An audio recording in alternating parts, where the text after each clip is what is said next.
I will speak English, if you don't mind. So, well, good evening, everyone. And I think everyone is tired when I go to dinner because it's the last session of today's conference day.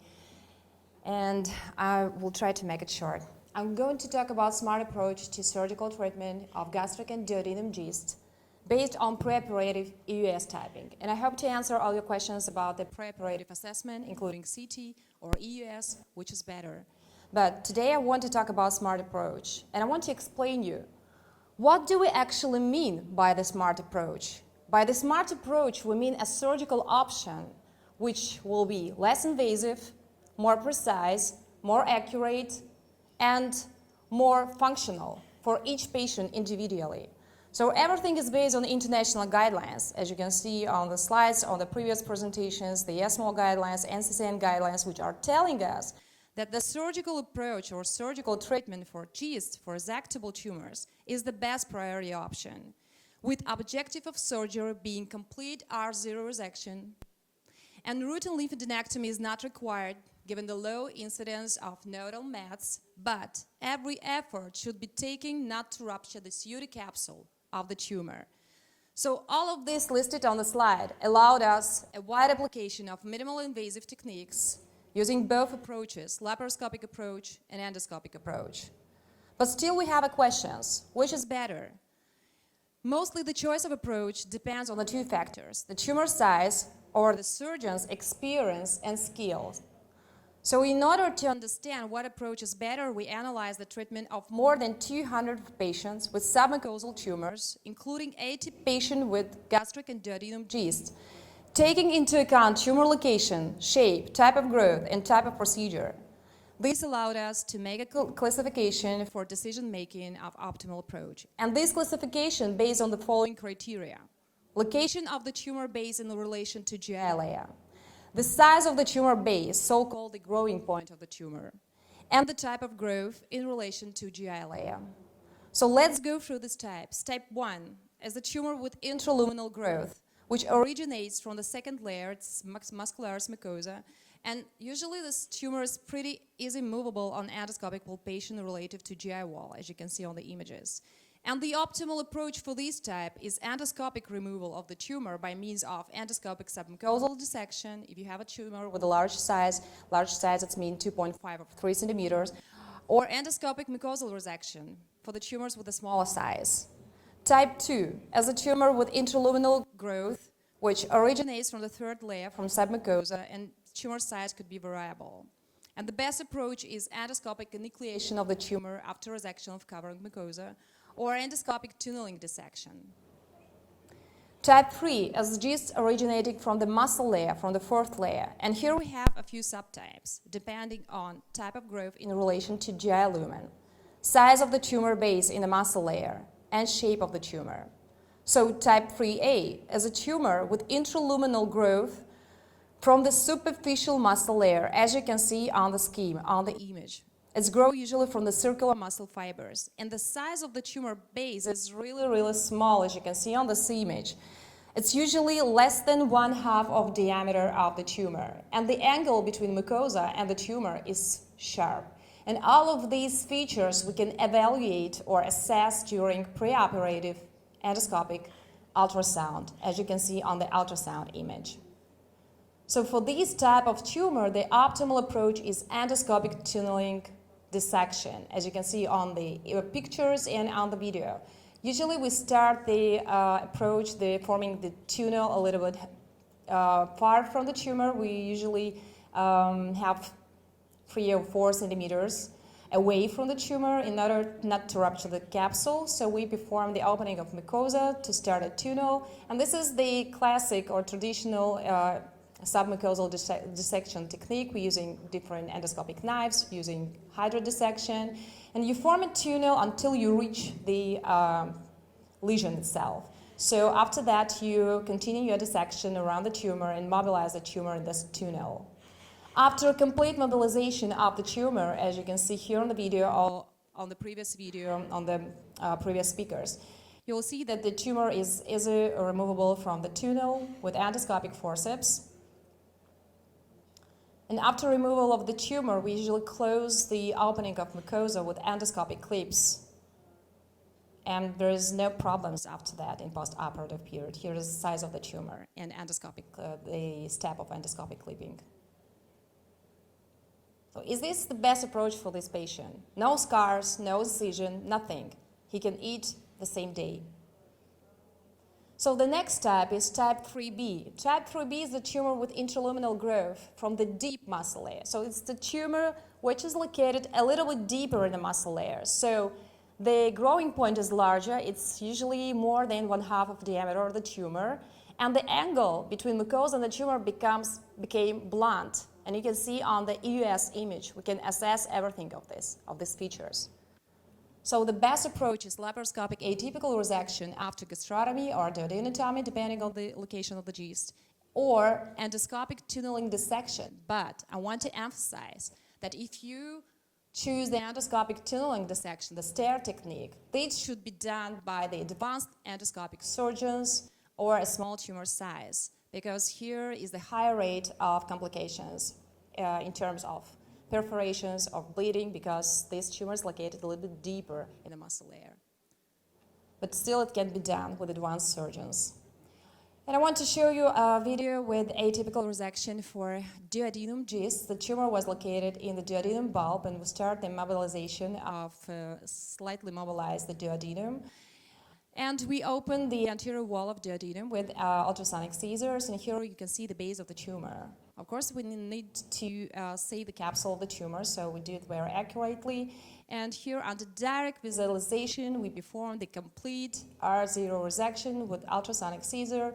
And I think everyone knows that there's no need for extensive resection, so just a typical resection, remove the tumor in the container in the bag, and close the defect. And this surgery with a follow-up in 6 months, 1 year, 2 years shows no scars, no deformity, no stricture in duodenum.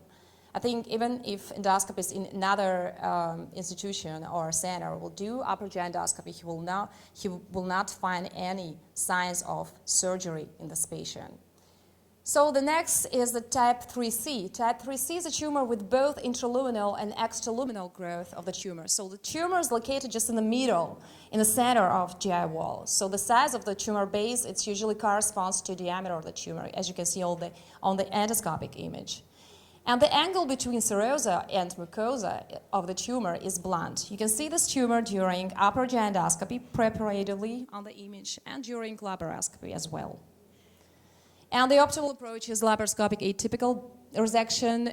Perhaps you can do a veg resection depending on the location of the tumor. And I want to show you one of our clinical cases. It was a patient with a tumor located in the fundus with a size of 4 centimeters, I think. And here we perform the mobilization of the fundus of the upper part of the body, of the stomach, and we perform the stapler resection. It's pretty easy to do, pretty fast, and safe for a patient. Then remove the part of the stomach with the tumor not opening GI wall. And the last one is 3D, the tumor which originates from the outermost layer. It's the base originates from the external longitudinal muscle fibers of the muscle layer, and the angle between serosa and tumor is sharp. Usually this tumor are not visualized on upper GI endoscopy, but this could be found usually on CT or CAT scan or endoscopic ultrasound, as you can see on the video. The growing point could be very small, actually, and you can see that the angle between the stomach wall and the tumor is sharp. So here, the best approach is laparoscopic enucleation of the tumor, which is really good because here you can make it really organ sparing, especially if the tumor located in the anatomically difficult places like G-junction, like pylorus, when you need to save the normal tissue of the GI wall, or laparoscopic atypical stapler resection. And I want to, and as an example, I want to show you our clinical case, the patient with type 3D, and the tumor was originating from the lesser curvature of the stomach, and you can see here it's easy identified during laparoscopy because of the type of growth. And we start the surgery with mobilization of the tumor from the slight adhesions here in order to detect, to find the growing point. After the mobilization was complete, you will see that actually the growing point of the tumor from the muscle layer, from the gastric wall, is really, really small. This allowed us, this is the clipping of the feeding vessels.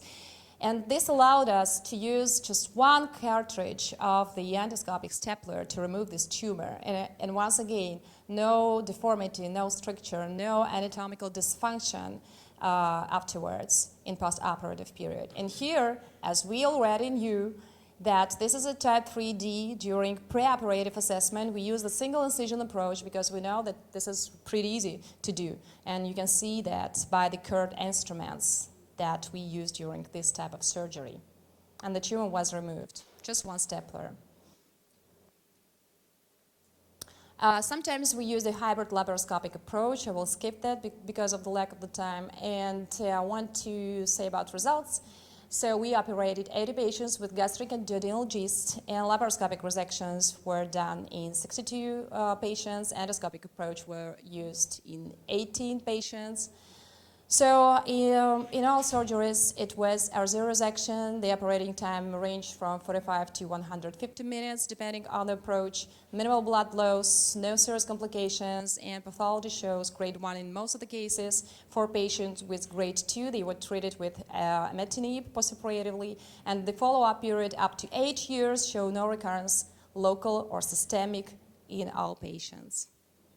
So to conclude, I just want to summarize all of the listed above on the previous slides. So for endoscopic approach, the better types are type 1, 2, 3A, 4B. For laparoscopic approach, 3B, 3C, and 3D. And type 3B is the integration of both endoscopic, laparoscopic, or hybrid approach. So to conclude, I want to say that the classification of GIST based on pre-operative assessment, EUS assessment, allows us to make a better decision and to find the best choice for each patient individually. Thank you. Спасибо большое, Седа Исаевна. Спасибо большое. Ну что ж, я думаю, что можно по-русски. Седа Исаевна, можно вам по-русски вопросы задавать? Давайте все улыбнемся. Если есть у кого-то вопросы, задавайте, пожалуйста. Вроде я не забыла, как говорить по-русски. Есть ли вопросы? Да, конечно. Спасибо за прекрасный доклад. У меня вопрос. Вы представили результаты лечения только локализованных ГИСО. А были ли у вас диссеминированные пациенты в клинике? Мы не оперировали диссеминированных пациентов. У нас были пациенты, у которых были, скажем так, большие размеры опухоли, 6-7 сантиметров с очагами распада. Те пациенты, которых обычно направляют на предоперационную терапию, на адъювантную терапию для даунстейджинг. Но оба этих пациентов были с признаками клиническими кровотечения желудочно-кишечного из разрыва опухоли, поэтому мы их оперировали. Первым, скажем так, первым выбором была операция. Спасибо. Спасибо. Еще есть ли вопросы? Иван Юрьевич, давай.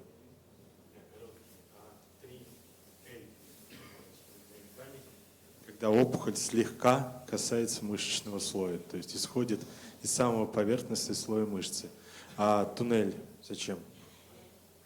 Ну, то есть вот когда если мы уверены, что мы вот под EUS так четко верифицировали, и она располагается вся в подслизистом слое, исходя из мышечного, прям вот всегда туннелем или нет? Ну, не всегда.